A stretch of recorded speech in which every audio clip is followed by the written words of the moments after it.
ان الحمد للہ نحمده ونستعینه ونستغفره ونعوذ باللہ من شرور انفسنا ومن سیئات اعمالنا من يهده الله فلا مضل له ومن يضلل فلا هادي له واشهد ان لا اله الا الله وحده لا شريك له واشهد ان محمدا عبده ورسوله اما بعد فان خير الحديث كتاب الله وخير الهدي هدي محمد صلى الله عليه واله وسلم وشر الامور محدثاتها وكل محدثة بدعة وكل بدعة ضلالة وكل ضلالة في النار.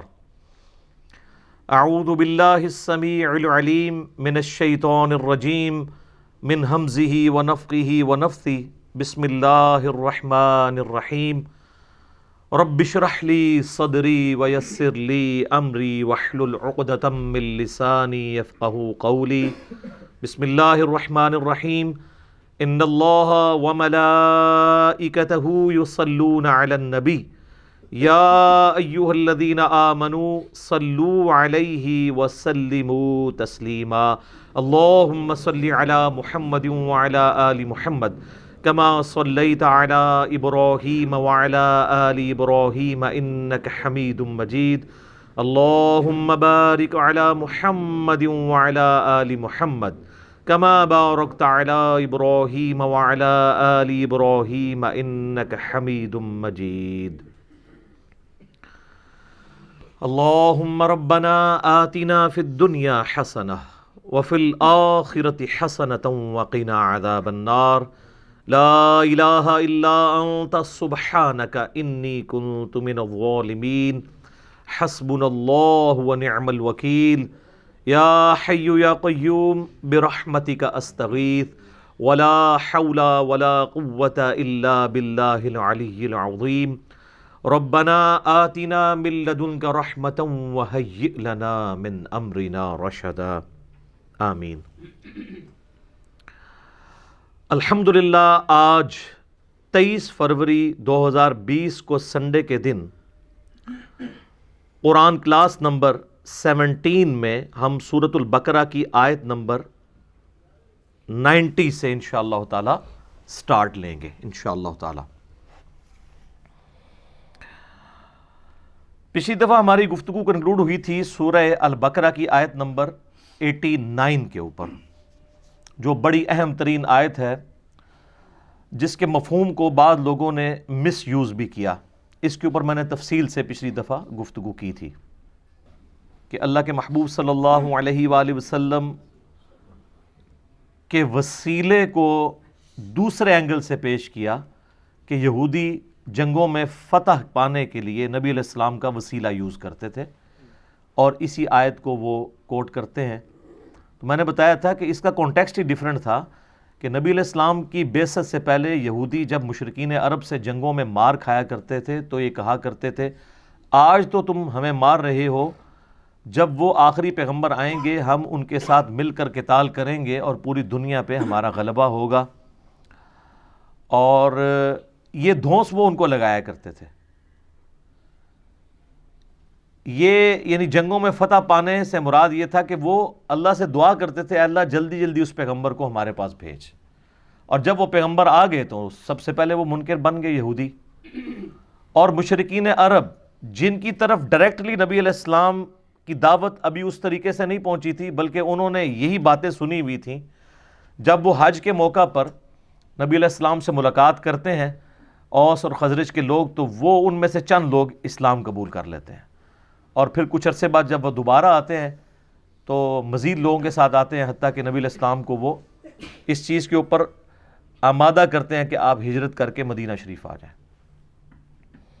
اب یہ یہودیوں کی طرف جو ڈائریکٹلی قرآن ہدایت کی کتاب تھی، اس حوالے سے کہ ان کی کتابوں میں اس کی پروفیسیز موجود تھیں کہ آخری پیغمبر آئیں گے، ان پر کتاب نازل ہوگی، اس سے ان کو تو استفادہ نہیں ہوا لیکن انڈائریکٹلی مشرکین عرب کے قبائل اوس اور خزرج کے لیے یہ ہدایت کا سبب بن گئی کتاب.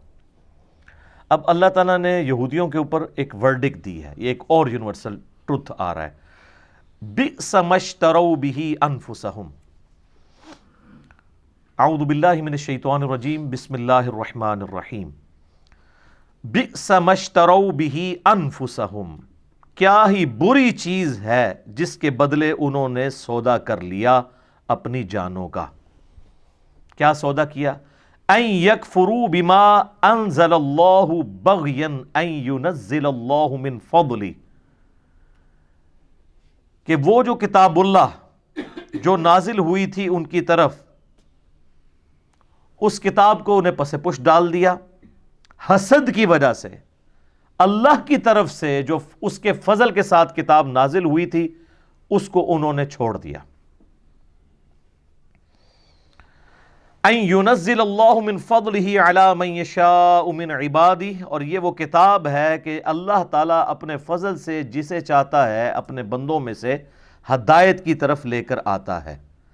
اللہ نے کتاب نازل کی تھی، یہ بھی اس کا فضل، لیکن اس فضل سے استفادہ انہوں نے کرنا ہے جنہوں نے اپنے برتن کا منہ کھولا ہوا ہے۔ اگر کوئی شخص خود ہدایت قبول کرنے سے انکار کر دینا، پھر دنیا کی کوئی کتاب، کوئی پیغمبر اسے ہدایت نہیں دے سکتا۔ یہ اللہ تعالیٰ کا ایک سمجھ لیں کہ اس کی سنت ہے، اور اللہ کی سنت نہیں بدلتی کہ والذین جاہدوا فینا لنہدینہم سبلنا، سورۃ العنکبوت کی آخری آیت ہے۔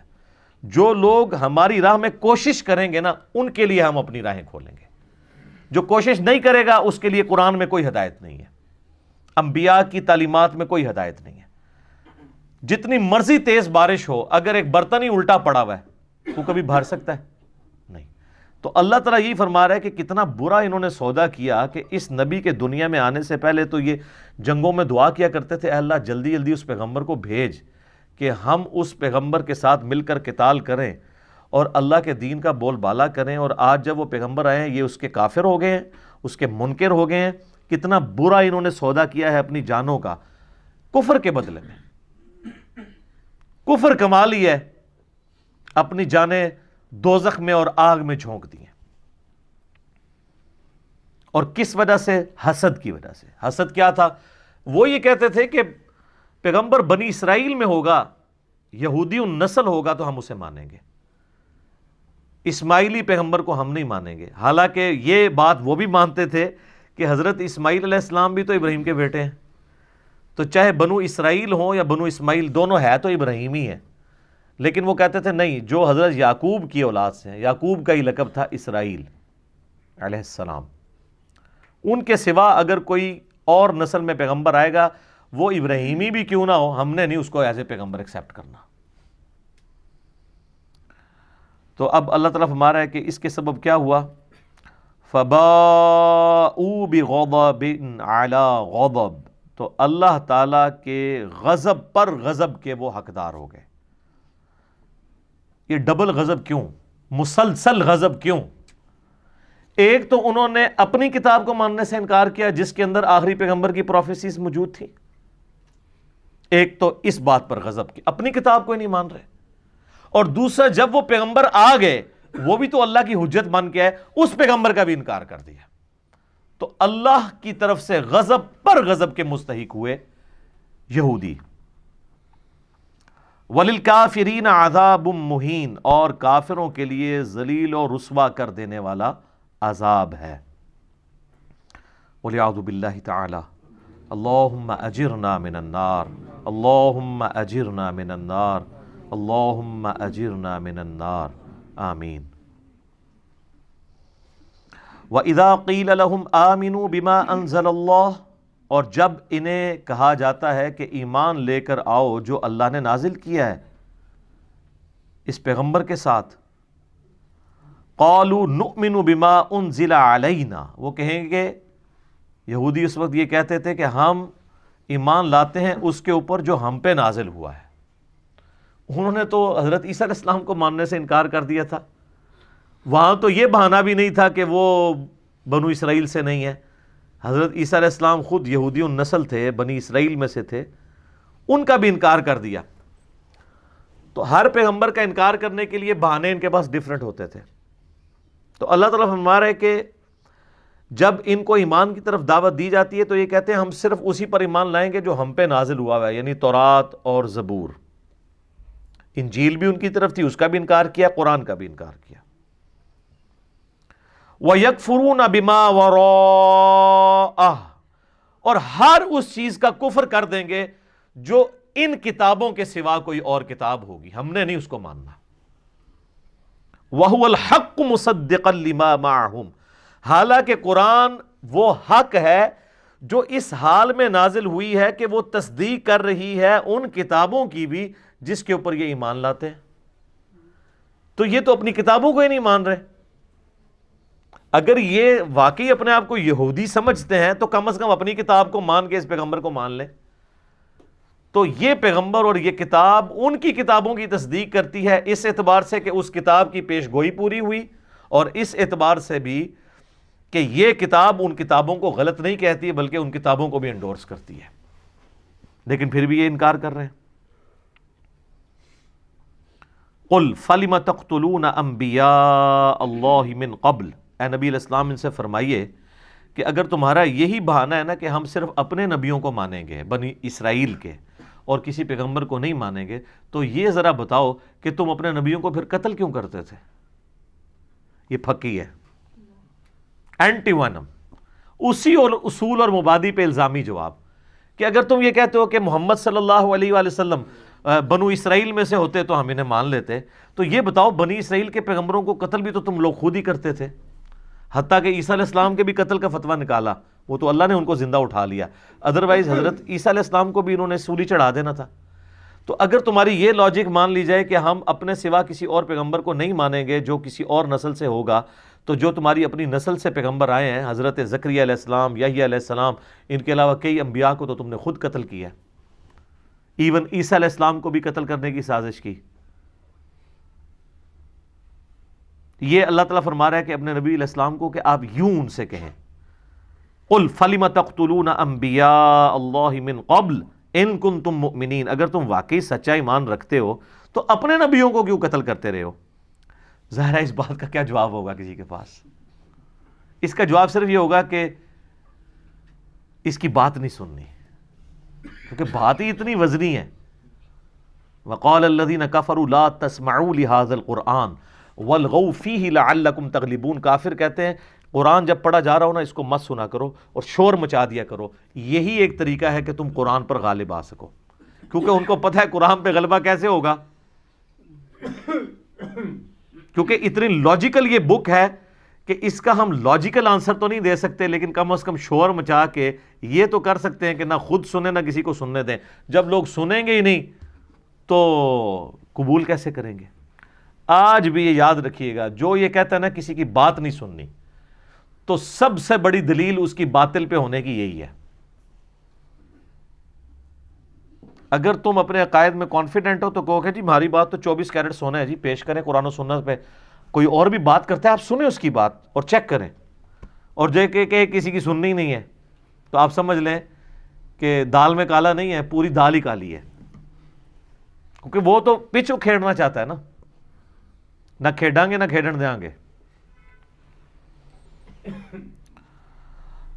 وَلَقَدْ جَاءَكُمْ مُوسَى بِالْبَيِّنَاتِ، اور بے شک تمہارے پاس تو موسیٰ علیہ السلام آئے تھے کھلے معجزات لے کر۔ دو بڑے معجزات ان کے کیا تھے؟ عصا پھینکتے تھے اژدہا بن جاتا تھا، وہ آگے سورۃ الاعراف میں ڈیٹیل آئے گی، اور دوسرا اپنے گریباں سے یوں ہاتھ نکالتے تھے تو یہ ہتھیلی بالکل سورج کی طرح روشن ہو جاتی تھی۔ اور اس کے علاوہ بھی 7 معجزات اور ہیں سورۃ الاعراف میں جو مختلف موقع پر حضرت موسیٰ علیہ السلام کی بد دعا کی وجہ سے ان اسرائیلیوں کے اوپر، اسرائیل کے جو مخالفین تھے فرعونی، ان کے اوپر اللہ تعالیٰ کی طرف سے مینڈکوں کا عذاب، کھٹمل کا عذاب یہ آئے تھے۔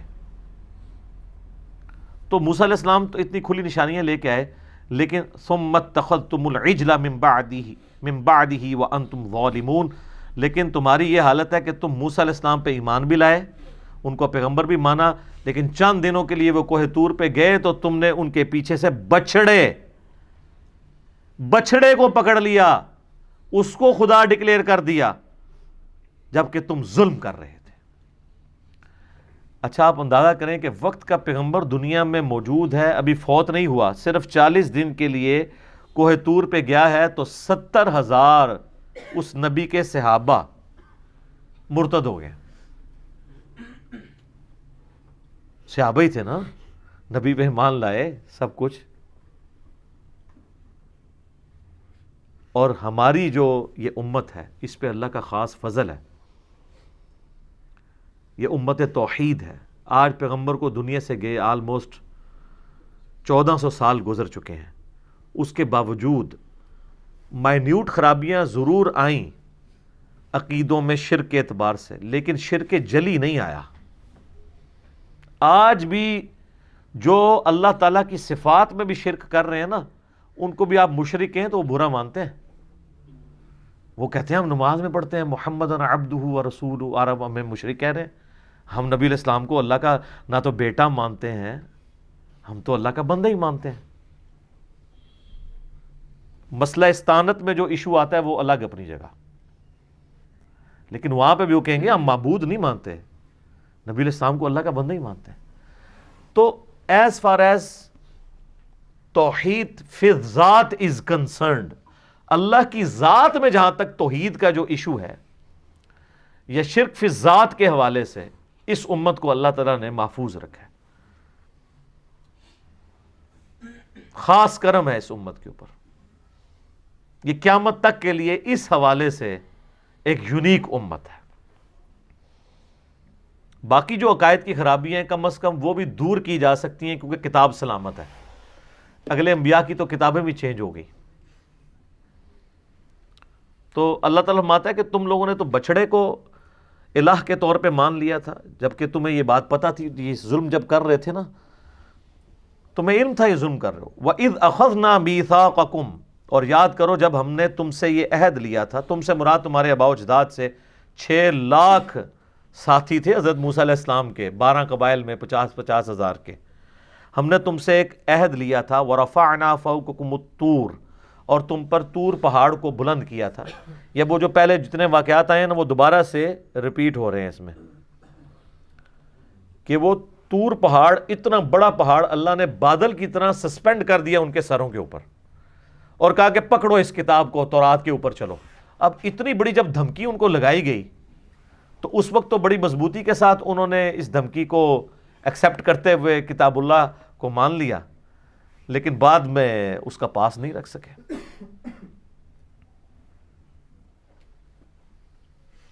خذوا ما آتیناکم بقوۃ واسمعوا، ہم نے کہا تھا پکڑو اس کتاب کو پوری قوت کے ساتھ. پوری قوت کے ساتھ یہ نہیں ہے کہ اس پہ شکنجہ مضبوط کر لو، مراد ہے اس کی تعلیمات کو پکڑو. یہاں بھی لوگ کہتے ہیں ہم جی قرآن تو پڑھ رہے ہیں. قرآن پڑھنے کا مطلب کیا ہے؟ تلاوت کرنی ہے اس کی، صرف اس کی تعلیمات پر عمل کرنا ہے پوری قوت کے ساتھ. مراد یہ کہ کتاب اللہ کے اوپر ایمان لاؤ، جیسا کہ حق ہے اس کی پیروی کرو. واسمعوا، اور غور سے سنو اللہ کی تعلیمات کو. قالوا سمعنا وعصینا، لیکن ان کی حالت یہ تھی وہ کہتے تھے کہ سنا اور نافرمانی کی.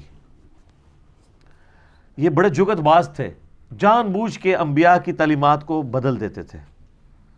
کہا گیا کہ تم نے اریحا شہر جب فتح ہو شام کا، اس میں داخل ہونا ہے حطۃ کہتے ہوئے. جوشوا ابن نون کے ساتھ جب وہ داخل ہوئے، یوشع ابن نون، جوشوا انگلش میں کہتے ہیں، تو انہوں نے حنطۃ کہنا شروع کر دیا، ہمیں گندم چاہیے. یہاں پہ کہا گیا کہو سمعنا واطعنا، ہم نے سنا اور اطاعت اختیار کی. انہوں نے کہا سمعنا وعصینا، ہم نے سنا اور نافرمانی کی. اور اگر کوئی کہتا تھا یہ کیا کہہ رہے ہو، وہ کہتے ہیں ہم نے کانوں کا علاج کراؤ، ہم نے اطعنا ہی کہا ہے. موٹا کر کے تو 19-20 کا ہی فرق ہے نا، سمعنا واطعنا یا سمعنا وعصینا. تو وہ کہتے تھے ہم نے تو یہی کہا ہے. وَأُشْرِبُوا فِي قُلُوبِهِمُ الْعِجْلَ بِكُفْرِهِمْ، اللہ تعالیٰ فرماتا ہے کہ بچڑے کی محبت ان کو پلا دی گئی ان کے کفر کے سبب. یہ اللہ کی طرف سے لعنت پڑ جاتی ہے. سورہ زخرف میں آتا ہے جو رحمان کے ذکر سے روگردانی اختیار کرتے ہیں ہم ان پہ شیطان مسلط کر دیتے ہیں. اللہ خود کر دیتا ہے. یہ سارا شر کس نے پیدا کیا ہے؟ اللہ ہی نہیں، کیونکہ پیدا کیا تو تبھی آزمائش ہے نا. من شر ما خلق. ہم اللہ سے جب پناہ مانگتے ہیں تو کہتے ہیں اے اللہ ہر اس چیز کے شر سے تیری پناہ میں آتے ہیں جو پیدا تو نہیں کی ہوئی ہے. شیطان کو کس نے پیدا کیا؟ اللہ نے. اللہ کو شیطان سے لڑنے کے لیے کو ہماری ضرورت ہے؟ 2 منٹ میں گیچی مروڑ دے اس کی. لیکن نہیں، مہلت دی ہوئی ہے کیونکہ ہماری آزمائش رکھ دی ہے نا اس کو. تو ہر شر کو پیدا اللہ نے کیا ہے، اس لیے خیر اور شر میں آپ تمیز کر کے سچائی تک پہنچیں. اللہ کو یہ پسند ہے. صرف خیر ہی خیر ہو تو وہ تو اللہ کے پاس آلریڈی اتنی بڑی مخلوق فرشتوں کی فارم میں موجود ہے، جو سورۃ الانبیاء میں آتا ہے کہ نہ وہ تھکتے ہیں نہ تھمتے ہیں، ہر وقت اس کی حمد اور تسبیح کرتے رہتے ہیں، اور جو اللہ حکم دیتا ہے اس کی خلاف ورزی کا وہ سوچتے بھی نہیں ہیں. اگر اللہ تعالیٰ نے یہی کام لینا ہوتا تو فرشتے کر رہے تھے وہ والی عبادت. اللہ نے وہ والی عبادت انسان سے طلب کی ہے کہ جو انسان اپنی مرضی سے کرے. اور میں اسی لیے کہتا ہوں کہ یہ وہ دولت ہے جو جبرائیل کے پاس بھی نہیں ہے. یہ کہا جاتا ہے نا ہے فرشتے سے بہتر انسان بننا. واقعی اگر انسان کا بچہ کو بن جائے. فرشتے اگر اللہ کو مانتے ہیں تو اللہ کی مرضی سے، انسان اگر اللہ کو مانتا ہے تو اپنی مرضی سے. توفیق الہی اپنی جگہ ہوتی ہے، لیکن توفیق بھی اس وقت ہوتی ہے جب انسان خود ڈیسیژن کرتا ہے. اور یہ ایک ڈیسیژن اللہ کو اتنا پیارا ہے کہ اس کے ایکویلنٹ کوئی اور چیز ہو ہی نہیں سکتی. فرشتے تو خود انسانوں کی خدمت میں لگے ہوئے ہیں سرکار. صحیح بخاری میں حدیث ہے جو آیت الکرسی پڑھ کے رات کو سوتا ہے اللہ کی طرف سے ایک فرشتہ اس کے اوپر ایز اے محافظ مقرر ہو جاتا ہے. قرآن میں جگہ جگہ یہ مضمون آیا کہ ہم نے، سورۃ الحجر میں بھی آیا کہ ہم نے محافظ فرشتے تمہارے اوپر رکھے ہوئے ہیں جو حفاظت کرتے ہیں. فرشتوں کو کیا کیا ڈیوٹیاں سونپی گئی ہیں. کوئی ہمارا نامہ اعمال لکھ رہا ہے، کسی کی بارش برسانے کی ذمہ داری ہے، کسی کی بادلوں کو ہانک کے لے کے جانے کی ذمہ داری ہے. یہ ساری کی ساری رسپانسبلٹی فرشتے انسان کی خدمت میں لگے ہوئے ہیں. سر یہ ساری کائنات اللہ نے انسان کے لیے پیدا کی ہے، انسان کو اپنے لیے پیدا کیا. آپ بہت قیمتی ہیں، اپنی قیمت کو جانیں. لیکن یہ انسان نکلنے بڑے تھوڑے سے ہیں، 0.0000001%. یہ بھی میں ویسے کم بتا رہا ہوں، اس سے بھی اور کم ہے، زیادہ بتا دیا میں نے. اتنے اربوں میں سے ہی چند لوگ اللہ کو چاہیے. اتنے قیمتی ہیں انسان اگر اپنی وہ قیمت کو پہچانے. تو اللہ فرماتا ہے بچھڑے کی محبت ان کو پلا دی گئی ان کے کفر کے سبب. یعنی یہ کفر کے سبب کیا؟ ان کے اندر بیسیکلی یہ نافرمانی کا مادہ موجود تھا، کفر سے پہلے بھی تھا. کیونکہ سورۃ الاعراف کی آیت نمبر 138 میں آگے چل کے آئے گا، جو کہ مصحف کی ترتیب میں آگے ہے، لیکن سورۃ البقرہ سے پہلے 2/3 قرآن نازل ہو چکا ہوا تھا. لہٰذا یہاں پہ کچھ باتیں اشارتاً ہو رہی ہیں جو آلریڈی نازل ہو چکی ہوئی تھی. سورۃ الاعراف کی آیت نمبر 138 میں آئے گا کہ موسیٰ علیہ السلام جب یہ 6 لاکھ کا لشکر لے کے ایک جگہ سے گزرے، وہاں پہ کچھ لوگوں نے بتوں پر اعتکاف کیا ہوا تھا. تو حضرت موسیٰ کے ساتھیوں نے کہا کہ حضرت آپ بھی ہمارے لیے کوئی اللہ کا بت بنا دیں کہ ہم بھی اس پہ اعتکاف کر کے بیٹھ جائیں. تو اللہ نے کہا، اللہ کے پیغمبر حضرت موسیٰ علیہ السلام نے کہا اے اللہ میں اس جاہل قوم سے تیری پناہ میں آتا ہوں کہ اللہ کو مان رہے ہیں، اس کا پیغمبر اندر موجود ہے اور پیغمبر کو کہہ رہے ہیں کہ اللہ کا ایک بت بنا دو. تو یہ جو ان کے اندر خناس بھرا ہوا تھا نا بت پرستی کا، بس وہ انتظار میں ہی تھے. موسیٰ علیہ السلام گئے پیچھو کام بھی پاتا انہوں نے بچڑے والا. یہ بتوں کے اعتکاف والی ڈیمانڈ جو ہے نا، یہ بچڑے کو رب بنانے سے پہلے والا واقعہ ہے. تو اللہ رب ان کے اندر جو خناس چھپا ہوا تھا نا، اس کے سبب اللہ نے پھر ان کے اوپر ایسی مور لگائی کہ بچڑے کی محبت ان کو پلا دی گئی. اب یہ محبت بچڑے کی اتنی آسانی سے تو نہیں نکلتی. اسی لیے آپ کو یاد ہوگا ہم نے پچھلی کلاسوں میں جو گائے والا واقعہ کور کیا ہے، اللہ نے گائے کیوں ذبح کروائی ان سے؟ تاکہ ان کے دل سے اس کی عظمت نکلے. اور وہ کروائی بھی گولڈن کلر کی، کیونکہ انہوں نے بچڑا سونے کو پگھلا کے گولڈن کلر کا بنایا تھا.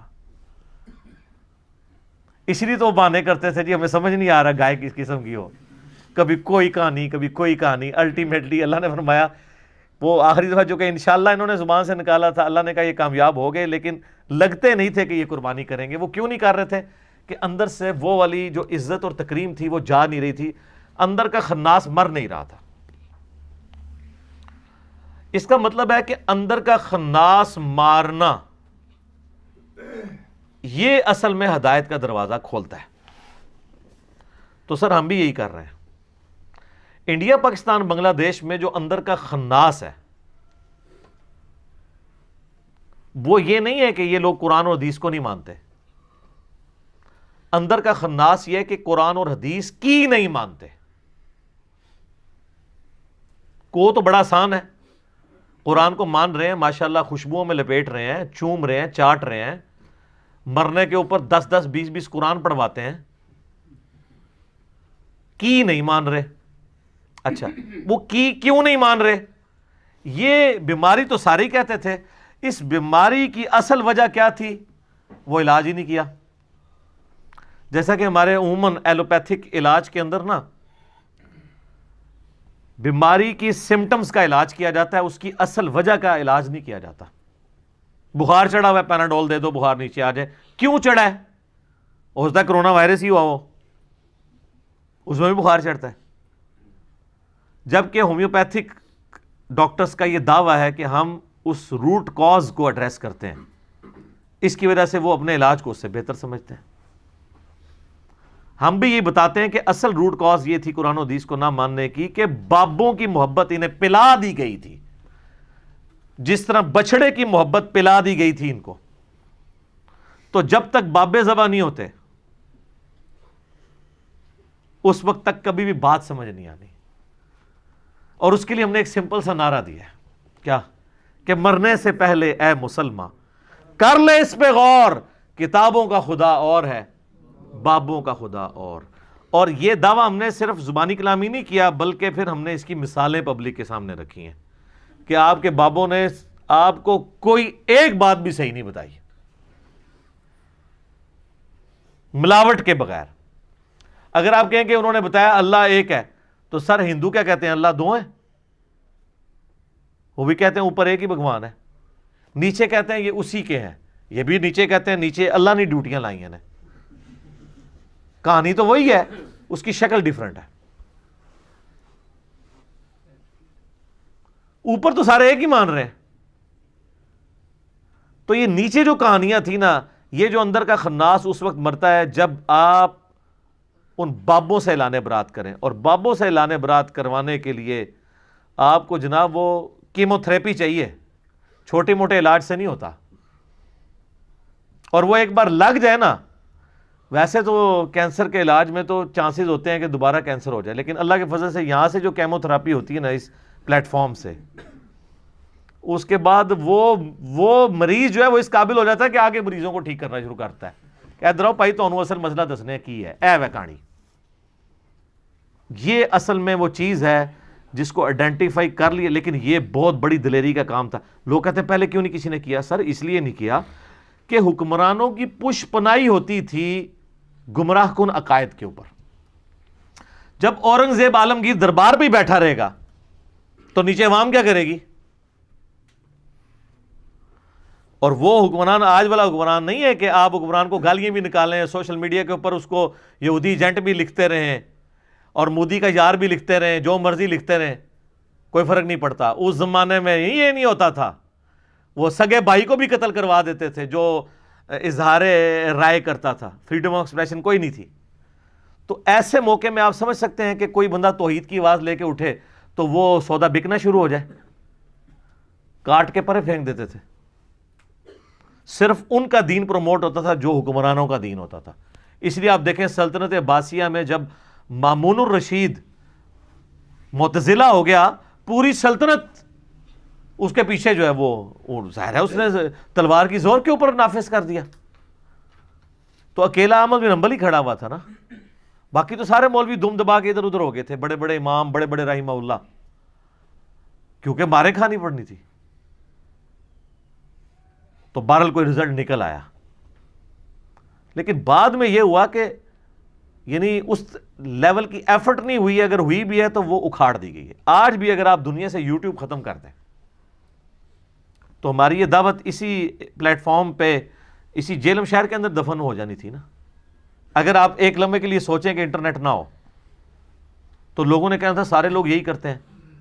اب سر آپ دنیا کی کسی مسجد میں چلے جائیں، دنیا کی کسی مسجد میں جہاں کوئی اردو سپیکنگ ہے، اور اس سے یہ پوچھیں کہ یار یہ اس طرح ایک لڑکا آیا ہوا ہے، بس اتنا ہی کہنا ہے آپ نے، آگے وہ آپ کو اچھا یا برا تعارف خود ہی کرا دے گا۔ تو یہ کیوں ہوا ہے؟ اس میڈیا کی برکت سے۔ اور یہ اللہ کا وعدہ ہے اپنے نبی کے ساتھ، هو الذی ارسل رسولہ بالہدی ودین الحق لیظہرہ علی الدین کلہ، اور یہ بشارت قرب قیامت میں پوری ہونی ہے۔ مسند احمد میں حدیث ہے، قیامت سے پہلے ایک وقت ایسا آئے گا کہ دنیا کے ہر گھر میں میری دعوت پہنچے گی، لوگ چاہتے یا نہ چاہتے ہوئے اس دعوت کو قبول کریں گے۔ تو صحابہ کرام کے زمانے میں تو ایسا نہیں ہو سکا، بعد میں بھی نہیں۔ اس ٹائم بھی لوگ سوچتے ہوں گے کہ ہر گھر میں کیسے پہنچے گی؟ سر آج دیکھ لینا، ہر گھر میں کیا، گھر کے بیڈ روم کے اندر، موبائل کے اندر، جس بچے کو آپ دوسرے مسئلے کی مسجد میں نہیں جانے دیتے تھے، اس بچے کے موبائل کے اندر ہمارے کلپس موجود ہیں۔ یہاں لوگ آ کے رونا روتے ہیں جناب، کہتے ہیں جی بچہ ساڈا خراب ہو گیا، بھائی منو پتہ بھی نہیں کتے بچے خراب ہو گئے نے۔ یہ اللہ تعالیٰ نے ریسورسز پرووائڈ کیے، اس دور کی برکت ہے۔ تو اللہ تعالیٰ ہمارا ان کو بچڑے کی محبت پلا دی گئی تھی ان کے کفر کے سبب۔ قُلْ بِئْسَ مَا يَأْمُرُكُمْ بِهِ ایمانکم، اللہ تعالیٰ فرماتا ہے نبی ان سے فرما دو کیا ہی بری چیز کا حکم دیتا ہے تمہارا ایمان، یعنی تمہارا ایمان سے مراد تمہارا یہ جو جھوٹا تم نے عقیدہ رکھا ہوا ہے نا، تمہیں یہ حکم دیتا ہے کہ تم بچڑے کو خدا بنا لو۔ تمہارے تو کرتوت ایسے ہیں، تم لوگوں نے تو اپنے پیغمبر کی موجودگی کے اندر کفر و شرک کیا، آج پیغمبر آخر الزمان صلی اللہ علیہ وآلہ وسلم کا انکار کر رہے ہو، تو کوئی معیوب بات نہیں ہے۔ تم نے تو اپنے پیغمبر کے ساتھ یہ کچھ کیا کہ وہ کوہ طور پہ گئے، تم نے 70,000 یہودیوں نے ایک دن کے اندر اپنے عقیدے سے جو ہے وہ روگردانی کی، اور پھر وہ گزر چکا ہے کہ پھر ان کو قتل مرتد کی سزا ہوئی تھی۔ ایک دن میں 70,000 یہودی قتل کیے گئے تھے جو مرتد ہوئے تھے۔ ان کنتم مؤمنین، اگر تم واقعی مومن ہو تو ذرا غور کرو، تمہارے ایمان اس چیز کا متقاضی ہے کہ تم لوگ شرک کرو؟ اب ایک اور یونیورسل ٹروتھ آ رہا ہے۔ سر یہ جو یونیورسل ٹروتھ ہے نا، یہ ساری امتوں پہ فٹ بیٹھتے ہیں۔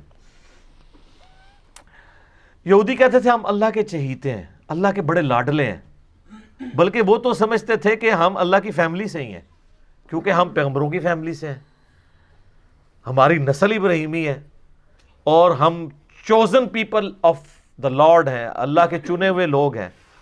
چنے ہوئے تو تھے نا، یا بنی اسرائیل اذکروا نعمتی التی انعمت علیکم وانی فضلتکم علی العالمین۔ لیکن چوزن پیپل تو وہ تھے جنہوں نے واقعی اس حق کو قبول کیا، ورنہ انہی چوزن پیپلز میں سے پیغمبر موجود ہیں اور ان کے ساتھی بندر اور خنزیر کی شکل میں بنا دیے گئے ہیں اصحاب سبت۔ اصحاب سبت کون تھے؟ وہ یہودی تھے نا، جنہوں نے ہفتے کے دن کے شکار کے معاملے میں روگردانی کی تھی۔ تو وقت کا پیغمبر تو موجود تھا ان کے اندر، یوشع ابن نون۔ بخاری مسلم دونوں میں حدیث ہے، نبی علیہ السلام نے فرمایا کہ بنی اسرائیل کا انتظام ہمیشہ پیغمبروں کے ہاتھ میں رہا ہے، مسلسل حضرت موسیٰ علیہ السلام سے لے کر عیسیٰ علیہ السلام تک 1400 سال تک ان کی تار ٹوٹی نہیں ہے۔ ایک پیغمبر موت سے پہلے اپنی جگہ ایک دوسرے پیغمبر کو خلیفہ بنا کے جاتا تھا، 1400 سال تک پیغمبر آتے رہے،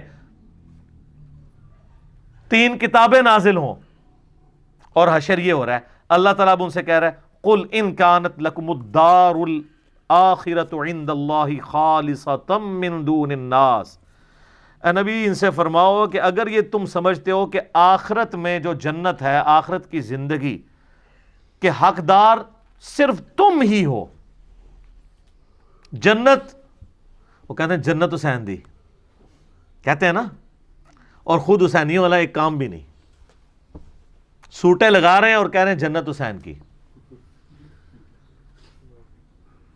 اللہ تعالیٰ ہمارے، اگر تم یہ سمجھتے ہو نا باقی لوگوں کو چھوڑ کے جنت کے حقدار صرف تم ہو، فَتَمَنَّوُا الْمَوْتَ إِن كُنتُمْ صَادِقِينَ، تو ذرا پھر یہ دعا کیا کرو، اے اللہ جلدی جلدی موت دے، میں جنت میں پہنچ جاؤں۔ ہاں تو آپ میں سے کون کون تیار ہے؟ یہ لٹمس ٹیسٹ اللہ نے رکھا ہے کہ جو واقعی جنت کا حقدار ہے نا، وہ ہر وقت اس انتظار میں رہے گا یا اللہ موت آئے، میں جلدی جلدی جنت میں پہنچوں۔ تمنا کرو موت کی، موت کی دعا کرنے کی اجازت نہیں ہے، بخاری مسلم میں حدیث ہے، نبی علیہ السلام نے منع کیا کہ کوئی شخص یہ دعا نہ کرے کہ اللہ مجھے موت دے دے مصائب سے تنگ آ کے، کیونکہ وہ مصائب تو آپ کا امتحان ہے، لیکن تمنا کی جا سکتی ہے اگر حالات و واقعات اتنے بگڑ جائیں تو بالکل ٹھیک ہے۔ امام بخاری کے ساتھ ان کی زندگی میں یہی ہوا ہے نا، ان کے کلاس فیلوز نے ان کے خلاف اتنا پراپوگنڈا کیا کہ جس شہر میں جاتے تھے شہر کے دروازے پہ پہلے ہی بندہ کھڑا ہوتا تھا کہ حضرت ادھر نہیں آنا، آپ تو گمراہ ہیں۔ آج ان کے حضرت ان کے مریدوں کو کوئی جانتا بھی نہیں ہے، پوری دنیا میں بخاری بخاری ہو رہی ہے، ٹھیک ہے، یہ بات ہے۔ لیکن یہ لوگ اپنی زندگی میں ساروں نے بڑی بڑی تکلیفیں کاٹی ہیں۔ امام حنیفہ رحمہ اللہ کو زہر کا پیالہ پینا پڑا ہے منصور کی جیل کے اندر، زبردستی، اور محبت میں آپ چیف جسٹس بن جائیں، ان کا میں نے نہیں بننا، ان کا اچھا آپ نہیں بن رہے تو میں آپ کو زہر دے دوں گا۔ وہ کہتے ہیں میں اہل ہی نہیں اس کا، اس لیے وہ کہتے تھے کہ پھر اپنی مرضی کے فتوے لیں گے یہ۔ تو خلیفہ منصور نے کہا کہ آپ جھوٹ بول رہے ہیں کہ آپ اس کے اہل نہیں ہیں، آپ اہل ہیں۔ تو انہوں نے کہا جو شخص جھوٹا ہوتا ہے تو وہ تو ویسے ہی اہل نہیں رہتا۔ پھکی دیتی امام حنیفہ نے بھی کہ تم انہوں اگر جھوٹا کہہ رہے ہیں تو مطلب پھر تو میں ویسے ہی اہل کوئی نہیں ہوں۔ اور وہ اصل میں تقیہ کر رہے تھے کہ میں اہل اس اعتبار سے نہیں ہوں کہ جو تم مجھ سے فتوے لینا چاہتے ہو نا، یہ دنیا کا کتا میں نہیں بن سکتا۔ جو بعد میں قاضی ابو یوسف نے جو گندے فتوے دیے ہیں، الامان والحفیظ، انہی کے شاگرد نے، اور پھر اسی بنیاد پہ تلوار کی زور کے اوپر فقہ حنفی انہوں نے پھیلا دیے۔ امام حنیفہ تو بیچارے جس عہدے کو قبول نہ کرنے کی وجہ سے مر گئے، ان کے شاگرد نے اسی عہدے کو قبول کر کے زبردستی حکومت وقت کی پشت پناہی کے ساتھ سارے معاملات کیے۔ یہ سر فرق ہے، کیونکہ ان کو نظر آ رہا تھا کہ اس کا نقصان کیا ہوگا۔ تو اللہ تعالیٰ مارا ہے کہ اگر تم یہ سمجھتے ہو نا جنت آپ کے لیے خاص ہے یہودیوں، اور تم اللہ تعالیٰ کے بڑی لاڈلی امت ہو، تو دل میں کبھی تمنا تو کرو نا موت کی۔ سر جو لوگ اللہ سے محبت کرنے والے ہیں نا، ان کے دل میں تو ہر وقت موت کی تمنا رہتی ہے۔ صحیح مسلم میں حدیث ہے، جو شہادت کی تمنا کے بغیر مرا وہ کفر کی شاخ پہ مرا، نفاق کی شاخ پہ مرا، منافقت کی تمنا تو موجود ہے۔ بخاری میں حدیث موجود ہے، سعد ابن معاذ کو جب تیر لگا گھٹنے میں، اب چھوٹا سا ایک زخم ہی تھا، گھٹنے میں تیر لگنے سے کوئی بندہ تو نہیں مار جاتا، ان کی مین رگ کٹ گئی تھی، پٹی کی۔ پھر انہوں نے دعا کی، اے اللہ اگر مشرکین عرب نبی علیہ السلام کے اوپر اب نہیں چڑھائی کریں گے جس طرح کہ انہوں نے بدر میں کی، احد میں کی، اور آج خندق میں کی ہے، اس کے بعد اگر کوئی ایسا معاملہ نہیں ہونے والا تو اسی زخم کو میرے لیے کھول دے اور مجھے شہادت کی موت دے دے۔ یہ صحیح بخاری میں۔ تو وہ زخم ان کا جاری ہو گیا، سعد ابن معاذ کو اللہ تعالیٰ نے شہادت کی موت دے دی۔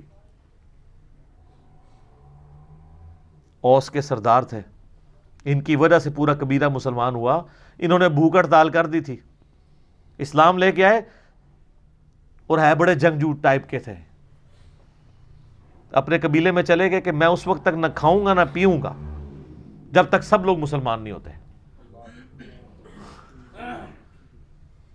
سر عمر سیریز میں انہوں نے سعد ابن معاذ کو فلمایا ہے، مدینے جاتے ہی سب سے بڑا جو سمجھ لینا تلخ تجربہ تھا مسلمانوں کے لیے وہ یہ تھا، کیونکہ مدینے کا ڈان جو تھا نا وہ سعد ابن معاذ تھا، کوئی چسکتا بھی نہیں سی انہوں تو بغیر، اور ڈان تھے وہاں کے، اور اللہ نے دیکھے کہاں پہنچا دیا، اور ان کو وہ شہادت کی تمنا ملی، کیونکہ بخاری میں موجود ہے نبی علیہ السلام نے خندق کے موقع پہ کہہ دیا تھا کہ یہ آخری دفعہ ہے کہ کافر تم پہ آئے ہیں، اب تم کافروں پہ حملہ کرو گے، اور وہی ہوا۔ اگلے سال نبی علیہ السلام نے پھر 6 ہجری کے اندر عمرے کا ارادہ کیا، وہ صلح حدیبیہ ہو گئی، 7 ہجری میں غزوہ خیبر ہوا، 8 میں فتح مکہ ہو گیا۔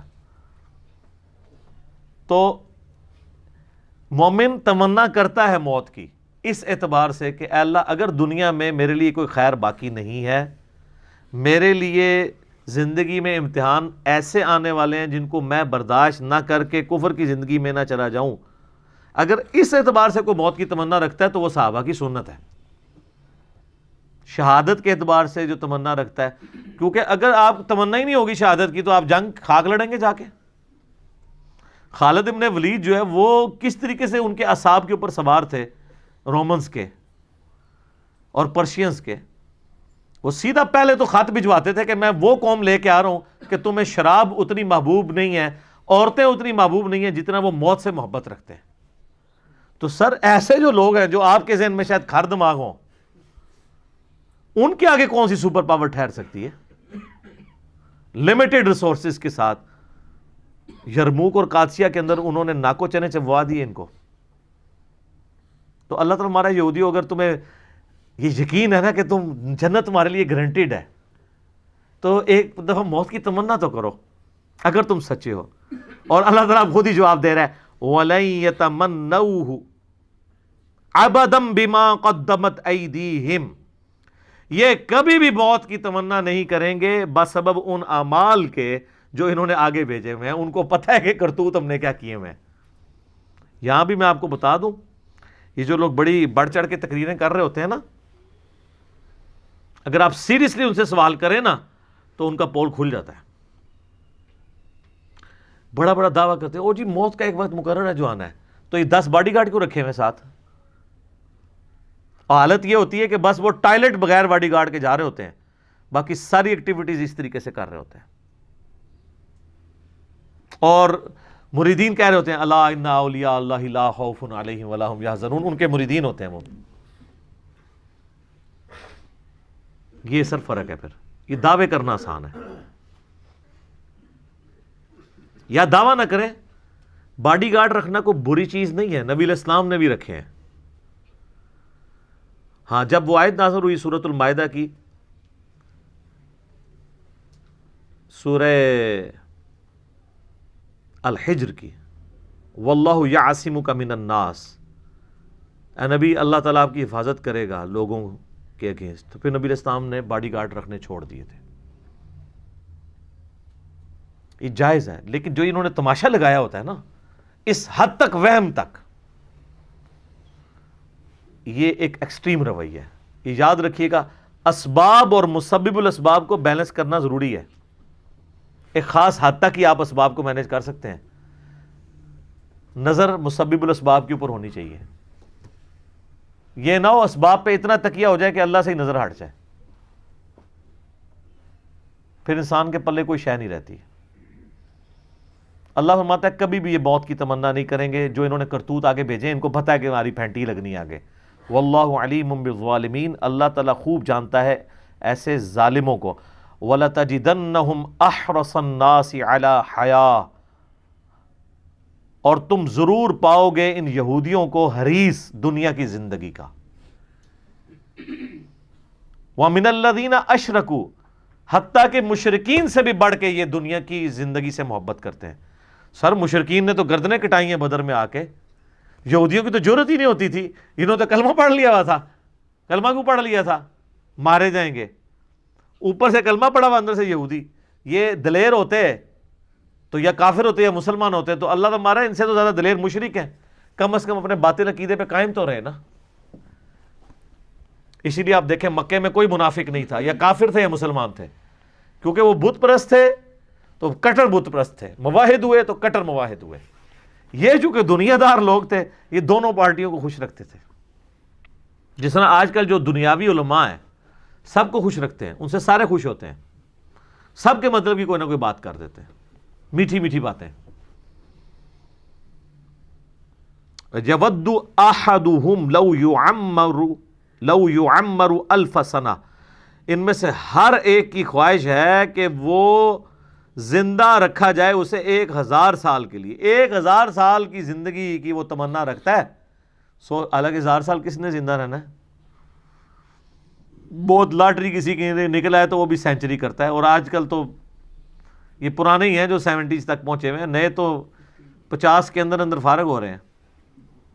کتنے خوش نصیب ہیں یار, جس کو 70 سال بعد جنت ملنی ہے 50 سال بعد ہی مل جائے ہے.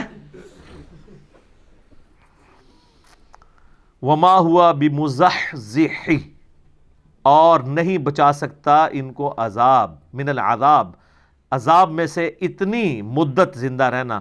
یعنی اگر یہ 1000 سال بھی کوئی زندہ رہ لے تو مرنے کے بعد تو عذاب آنا ہی ہے, موت تو نہیں ٹلنی نا. 1000 سال بعد بھی عذاب جو شروع ہونا ہے 1000 سال بعد بھی شروع ہونا ہے. میں نے پچھلی دفعہ بتایا تھا ایک پھیرا لگنا ہے نا جب دوزخ کا, ساری کی ساری دنیا کی جو آسائشیں کافور ہو جائیں گی.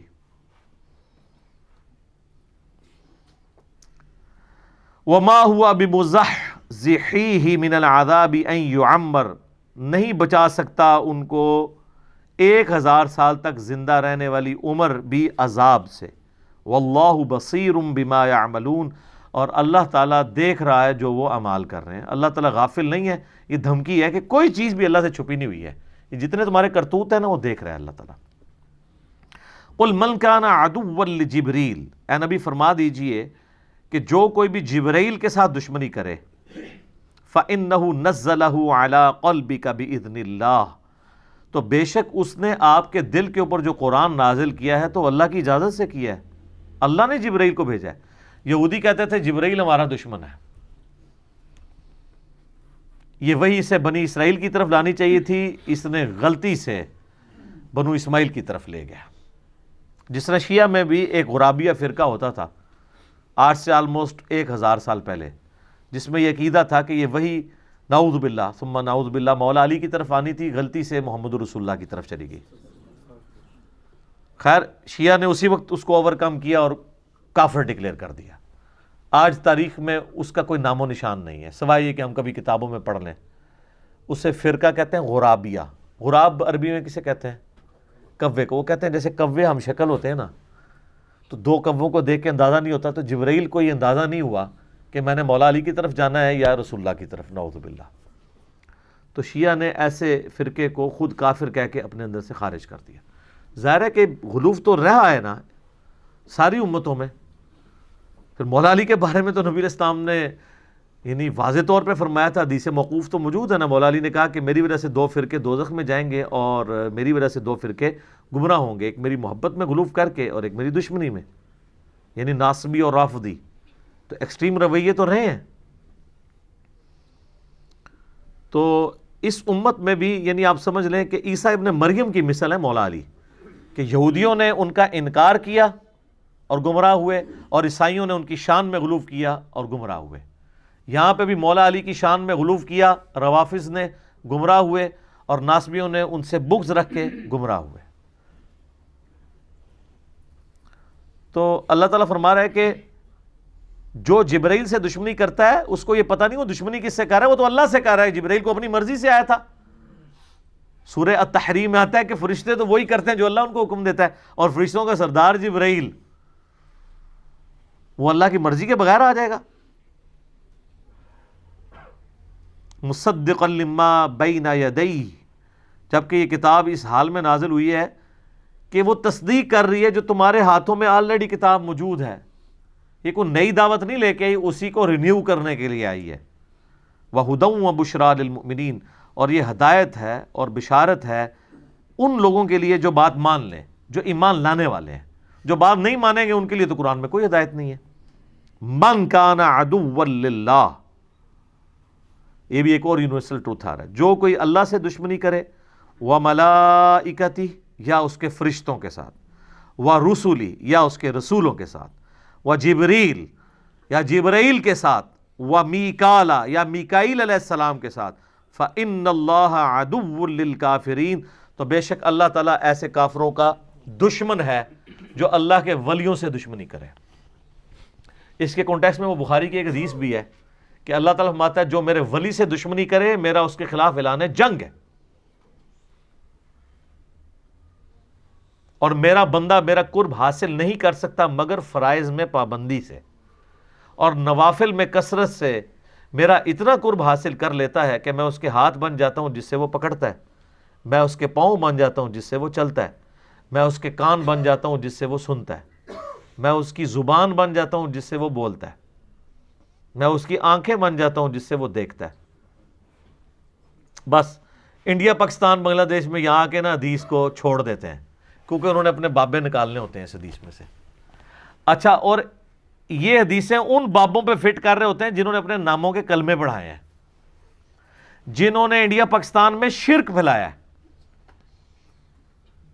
مجھے بتائیں قرآن اگر ولی اللہ کی بات کرتا ہے تو اس ولی اللہ کی کرے گی نا جو قرآن کے موجود جب نازل ہو رہا تھا اس وقت جو لوگ تھے. قرآن میں کہیں لکھا ہوا ہے کہ 1200 سال بعد فلانا ولی آئے گا, 500 سال بعد فلانا آئے گا. قرآن جب ولی کی بات کرتا ہے تو کس ولی کی بات کرتا ہے؟ صحابہ اور اہل بیت کی, جن کی کوئی کرامت نہیں ہے. شیخ عبد القادر جیلانی نے 12 سال بعد برات کاٹ لی. حضرت عمر نے کیڑی برات کڈی ہے؟ حضرت ابوبکر نے کچھ بھی نہیں کڈا. سب کہانی ہے جھوٹ. تو یہ میں آپ کو فرق بتا رہا ہوں. تو اس حدیث میں آگے الفاظ ہیں کہ میرا بندہ جب اپنے دشمن کے اگینسٹ مجھ سے پناہ طلب کرتا ہے تو میں اسے پناہ دیتا ہوں. اپنے دشمن کے اگینسٹ مجھ سے دعا کرتا ہے, میں اس کی دعا قبول کرتا ہوں. اگر وہ اللہ کا ہاتھ ہی بن چکا ہے پھر اللہ سے کیا مانگ رہا ہے؟ وہ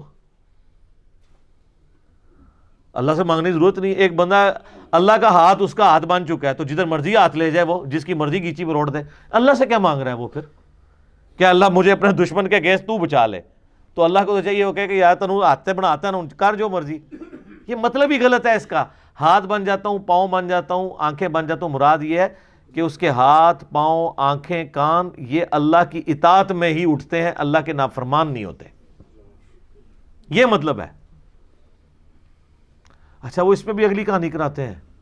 وہ کہتے ہیں جی وہ تو پہلے ہی گناہ نہیں کر رہا تھا تبھی تو اسے انعام ملا ہے, اور آپ انعام کو کہہ رہے ہیں کہ پھر دوبارہ وہی انعام مل رہا ہے. اس نے اپنی کان, آنکھیں اور ہاتھوں کو گناہوں سے محفوظ کیا ہے تو وہ ولی بنا ہے نا. اب آپ دوبارہ اس کو کہہ رہے ہیں کہ ولی بننے کی وجہ سے اس کی آنکھیں, کان اور یہ سب کچھ یہ جو ہے گناہوں سے محفوظ ہو جائیں گے, تو پھر انعام کیا ہوا ہے نا کہانی. ویسے سر ادھر علاج اتنے ہے سرجن صاحب کو. میرے بھائی کوئی دنیا کا بڑے سے بڑا بابا یہ کہہ سکتا ہے کہ میں جو اب ولی بن گیا ہوں تو اب مرتے دم تک میرا ایمان سلامت رہے گا؟ اس کی گارنٹی کوئی شخص اپنے بارے میں کہہ سکتا ہے؟ کوئی صحابی بھی کہہ سکتا ہے سوائے جن کو بائی نیم جنت کی بشارت ہوئی ہے. وہ بھی انہوں نے خود نہیں کہا, اللہ نے وحی کے ذریعے بتایا. ورنہ تو فتح مکہ پہ کتنے ایمان لانے والے حضور کی وفات کے بعد مرتد ہوئے ہیں اور حضرت بکر کے خلاف کھڑے ہو گئے, منکرین زکوٰۃ, مسلمہ کذاب کے ساتھ ملنے والے لوگ. تو مراد یہ ہے کہ جو بندہ اعمال میں استقامت کرتا ہے نا, میں اس کی آنکھیں بن جاتا ہوں, کان بن جاتا ہوں, ہاتھ بن جاتا ہوں. یعنی اللہ تعالیٰ پھر اس کو یہ انعام دیتا ہے کہ اب میرا اسپیشل پروٹوکول ہے تیرے ساتھ. پہلے تو نے اپنی ایفرٹ سے یہ کام کیے تھے نا, اب میری تائید تیرے ساتھ ہوگی کہ میں تجھے یہ تائید کروں گا کہ آندہ کبھی تو برائی کی طرف جانے بھی لگا نا, تیرا میں ہاتھ پکڑ لیا کروں گا. جیسے کہ یوسف علیہ السلام کا پکڑا. قرآن میں الفاظ ہیں یوسف بھی اس عورت کا قصد کر لیتا اگر اللہ کی برہان نہ دیکھتا. تو تسی کیڑے اپنے آپ کو بڑا وڈا سمجھتے ہو اور اللہ سے بے نیاز سمجھتے ہو؟ یوسف تو پیغمبر تھے, وہ بے نیاز نہیں ہے اللہ سے, تو بابا کون سا بے نیاز ہو سکتا ہے اللہ سے؟ تو اس کا مطلب یہ ہے ہاتھ بن جاتا ہوں, پاؤں بن جاتا ہوں. اور یہ تو ہمارا حضور کے بارے میں عقیدہ نہیں ہے کہ آپ کی زبان جو ہے وہ اللہ کی زبان ہے. ہم یہ کہتے ہیں کہ آپ کی زبان پر اللہ کا کلام جاری ہوتا ہے. وما ينطق عن الهوى ان هو الا وحی یوحى. نبی علیہ السلام وہ کہتے ہیں جو اللہ وحی کرتا ہے ان کے اوپر. یہ قرآن میں جو ہے نا کہ ان پر اللہ کا ہاتھ تھا جب نبی علیہ السلام بیعت کر رہے تھے, تو اللہ کا ہاتھ مراد یہ کہ گویا نبی کی بیعت اللہ کی بیعت ہے, فزیکل ہاتھ نہیں. کیونکہ قرآن میں ہے من یطیع الرسول فقد اطاع اللہ, جس نے رسول اللہ کی اطاعت کی اس نے اللہ کی اطاعت کی. تو جو چیزیں بالمفہوم اور با محاورہ ہوتی ہیں اس کو فزیکل معنی یہ پہنا دیتے ہیں اور آگے کہانیاں کراتے ہیں. تو اللہ تعالیٰ فرماتا ہے کہ جو کوئی دشمنی کرے گا اللہ کے ساتھ, اس کے فرشتوں کے ساتھ, جبرائیل کے ساتھ, میکائیل کے ساتھ, تو اللہ تعالیٰ ایسے کافروں کا دشمن ہے. اور آج بھی جو صحیح اولیاء اللہ سے دشمنی کرے گا اللہ کی ان کے ساتھ دشمنی ہے, یہ ذہن میں رکھیے گا. اور صحیح اولیاء اللہ وہ ہوں گے جو اللہ کی عبادت کروائیں گے, اپنی عبادت نہیں. آپ مجھے بتائیں, ویسے کو عام بندہ کوئی چھوٹی سی بات کر دے تو لوگ کیا کہتے ہیں جی, کتنا متکبر ہے جی, میں کرتا ہے, کہتے ہیں نا. تو یہ جو بابا کہتا ہے آپ کو کہ جو میرا مرید ہو گیا میں جنت میں نہیں جاؤں گا اس وقت تک جب تک کہ آپ کو ساتھ نہ لے جاؤں, اس کی میں نہیں آپ کو نظر آتی؟ ادھر کہتے ہیں سبحان اللہ, اتنی بڑی میں کے اوپر سبحان اللہ. اللہ کہنا چاہیے لعنت اللہ علی الکاذبین، ایسے جھوٹے پہ اللہ کی لعنت ہو جو یہ دعویٰ کر رہا ہے. تمام ولیوں کی گردن پہ میرا پاؤں ہے. اتنا متکبر شخص. کیا ابو بکر نے کبھی کہا ہے کہ ساری امت کی گردن پہ میرا پاؤں ہے؟ آپ کا بابا کہتا ہے، آپ کہتے ہیں سبحان اللہ. تو لعنت ہے پھر ایسے عقیدے کے اوپر جو ایسے متکبرین کو اولیاء اللہ سمجھتے ہیں. میں ان بزرگوں کو کچھ نہیں کہہ رہا، ہو سکتا ہے انہوں نے نہ کہا ہو، لیکن آپ کہانیاں کروا رہے ہیں کہ انہوں نے کہا ہوا ہے. تو آپ ذرا تھنک آؤٹ آف باکس کریں جو اتنا متکبر ہو. اب میں آپ کو بتاتا ہوں اللہ کے نیک بندے کی نشانی کیا ہے. بخاری مسلم دونوں میں ہے، اے میری بیٹی فاطمہ اس بات پہ نہ کرنا کہ اللہ کے نبی کی بیٹی ہو، اگر اللہ نے پکڑ لیا تو میں تمہارے کچھ کام نہیں آؤں گا. تو سیدہ فاطمہ تو جنتی عورتوں کی سردار ہیں. آپ کے بابے جو ہیں وہ تو اس قابل بھی نہیں ہیں کہ وہ ان کی جوتیوں کی خاک بھی لے سکیں سیدہ فاطمہ کی، اور ان کے اندر آکڑ اتنی ہے کہ میں اپنے مرید جنت میں لے کے جاؤں گا. تو تھوڑا سا مرنے سے پہلے اے مسلمان کر لے اس پہ غور. کتابوں کا خدا اور ہے، بابوں کا خدا اور جب تو غور کر لے گا تیرے اندر سے آواز آئے گی کیا کہ نہ میں وابی نہ میں بابی، میں ہوں مسلم علمی کتابیں. ٹھیک ہو گیا جی. صلوات بر محمد وآل محمد. اللہم صلی علی محمد وعلی آل محمد کما صلیت علی ابراہیم وعلی آل ابراہیم انک حمید مجید. اللہم بارک علی محمد وعلی آل محمد کما بارکت علی ابراہیم وعلی آل ابراہیم انک حمید مجید. اللہ تعالیٰ سے دعا ہے جو حق بات میں نے کہی اللہ تعالیٰ ہمارے دلوں میں راسخ فرمائے. اگر جذبات میں میرے منہ سے کوئی غلط بات نکل گئی اللہ تعالیٰ ہمیں معاف کر دے اور ہمارے دلوں سے بھی محو کر دے. ہمیں کتاب و سنت کی تعلیمات پر عمل کر کے دوسرے بھائیوں تک پہنچانے کی توفیق عطا فرمائے. سبحانک اللہم و بحمدک اشہد ان لا الہ الا انت استغفرک و اتوب الیک وما علینا الا البلاغ المبین. جزاکم اللہ خیرا.